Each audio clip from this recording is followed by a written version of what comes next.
Boum les gars, comment ça va? Bienvenue sur JT Box les gars. On va parler un peu des oubliés du week-end. Il y a Jaron Ennis et Bam Bam Rodriguez qui occultent vraiment la Fight Week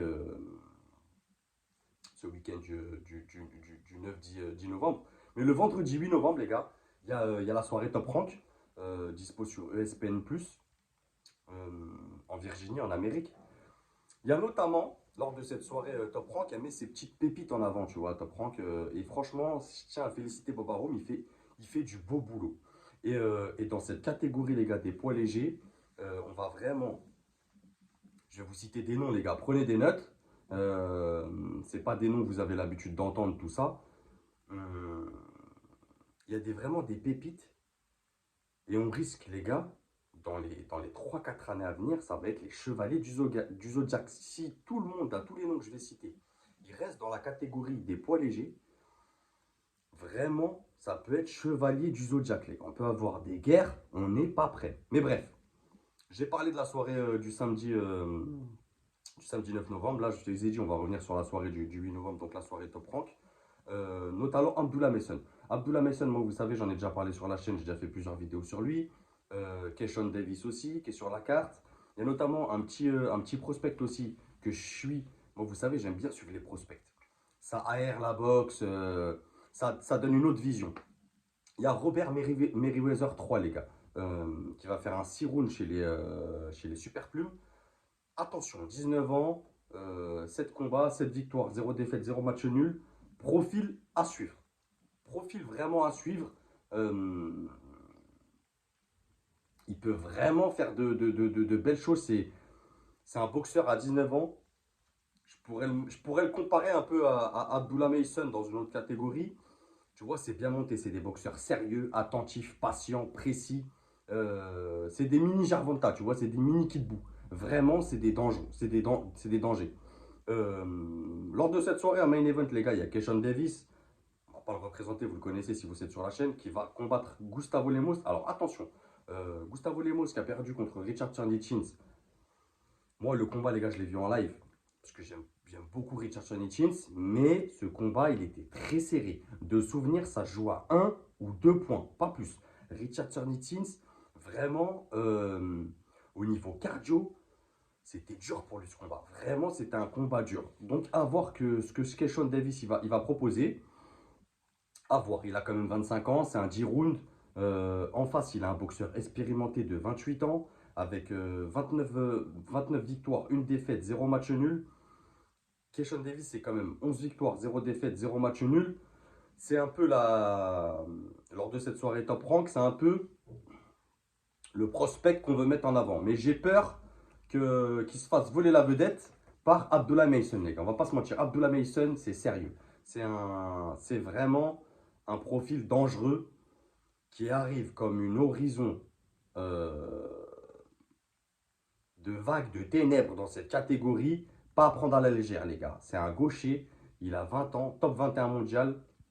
Là, il va disputer un 8 rounds contre Johan Vasquez, un mec de 30 ans qui est top 190 mondial, qui a 26 victoires, 5 défaites, 0 match nul. Il n'a pas un palmarès dégueulasse, mais ça reste un top 200, tu vois. Abdullah Mason, il construit sa carrière, c'est bien fait. Top rank, ils savent ce qu'ils font. Il n'a pas encore eu de réel vrai test, tu vois. Mais je pense pas, enfin s'il en aura besoin, mais pour moi, ça sera lui le test pour les autres boxeurs. Vraiment, c'est quelqu'un d'appliqué, de patient. Pour moi, tu vois, il y a Gervonta et derrière, une autre génération, il y a 10 ans qui les séparent, il y a Abdullah Mason. Il va vraiment causer des problèmes dans cette catégorie. C'est quelqu'un qui a du punch, qui est précis. Euh, Attention. Donc, un 8 rounds, les gars. 15 victoires, 0 défaite, 0 match nul. Ses débuts pro, c'est en 2021. Excusez-moi, les gars. Il a une carrière en amateur en super léger avec 46 combats, 38 victoires, 8 défaites, 0 match nul.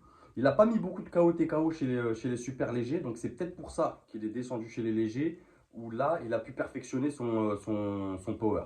Donc, à voir ce qu'il va faire. Les gars, c'est une grosse activité, Abdullah Mason. C'est son 5e combat en 2024 chez les poids légers.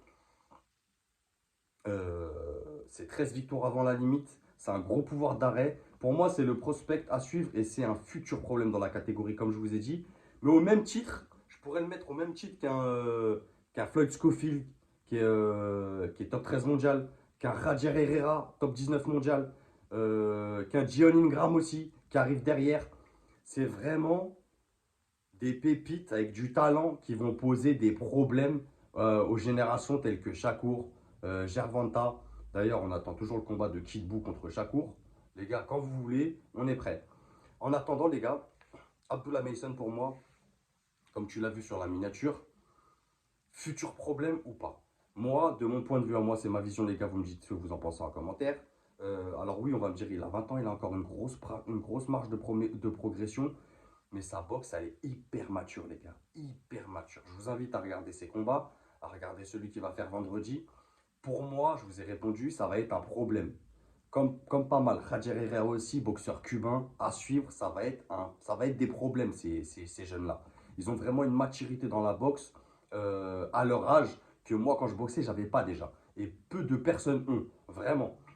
Si on les compare à des boxeurs chez nous, en France, du même âge, tels qu'un Bakar et Samaké, tu vois, quand tu vois les deux niveaux, il y a des années-lumière déjà entre les deux.